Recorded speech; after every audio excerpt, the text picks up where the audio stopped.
അധ്യക്ഷൻ, LDF നേതാക്കന്മാരെ, സദസ്സിലിരിക്കുന്ന സുഹൃത്തുക്കളെ, കഴിഞ്ഞ 5 വർഷക്കാലമായി നമ്മുടെ മഴൂന്നൂർ പഞ്ചായത്തിൽ ഒരു വികസനവും വന്നിട്ടില്ല എന്നുള്ളതാണ് സത്യം. ഞാനിവിടെ അടുത്ത് തന്നെ ഒരു വല്യമ്മ ഒരു ഹിറ്റുമായിട്ട് പോയപ്പോൾ ആ വല്യമ്മ എന്നോട് ചോദിച്ചു, മോന് ഹിറ്റ് കിട്ടിയോ എന്ന് ചോദിച്ചു. ഞാൻ പറഞ്ഞു, എന്ത് ഹിറ്റാണ് വല്യമ്മ? ആ വല്യമ്മ എന്നോട് പറഞ്ഞു, ഒരു പുതിയ സംഘടന എന്റെ മകന് കൊടുത്ത ഹിറ്റാണത്. വേറെ ആരും ഒരു ഹിറ്റ് തന്നിട്ടില്ല, ഒരു പാർട്ടിക്കാരും തന്നിട്ടില്ല. ഞാൻ അവരോട് ചോദിച്ചു,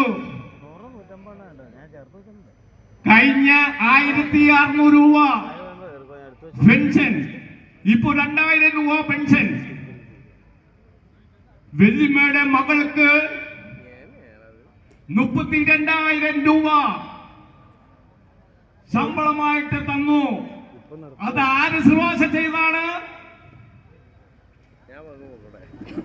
LDF നേതാവ് ശുപാർശ ചെയ്ത കിട്ടിയ ജോലിയാണ് അത്.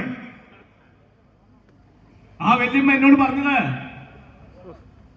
മോനെ ഞാൻ LDF മാത്രമേ വോട്ട് ചെയ്യൂ എന്നാണ് പറഞ്ഞത്.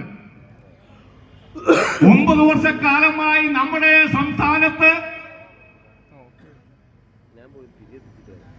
നല്ലൊരു ഭരണമാണ് നമ്മുടെ LDF സർക്കാർ ചെയ്തിരിക്കുന്നത്. നമുക്കറിയാം, ഐക്യനാട് മുതൽ പൂത്രക്ക, മഴൂന്നൂർ പഞ്ചായത്ത് എല്ലാ സ്ഥലങ്ങളിലും പാലങ്ങളായി, പുതിയ പുതിയ സ്കൂളിന്റെ കെട്ടിടങ്ങളായി, എത്രയെത്ര പാലങ്ങളാണ് ഈ മഴൂന്നൂരിൽ തന്നെ പാലങ്ങൾ നിർമ്മിച്ചുകൊണ്ടിരിക്കുന്നു. ഇതൊക്കെ ആരാണ്?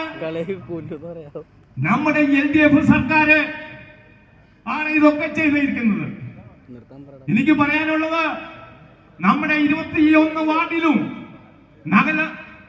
വളരെയേറെ മികച്ച സ്ഥാനാർത്ഥികളാണ് നിൽക്കുന്നത്. അവരെ നമ്മൾ വിജയിപ്പിക്കുക എന്ന് പറഞ്ഞുകൊണ്ട് ഞാൻ എന്റെ വാക്കുകൾ അവസാനിപ്പിക്കുന്നു. നന്ദി, നമസ്കാരം.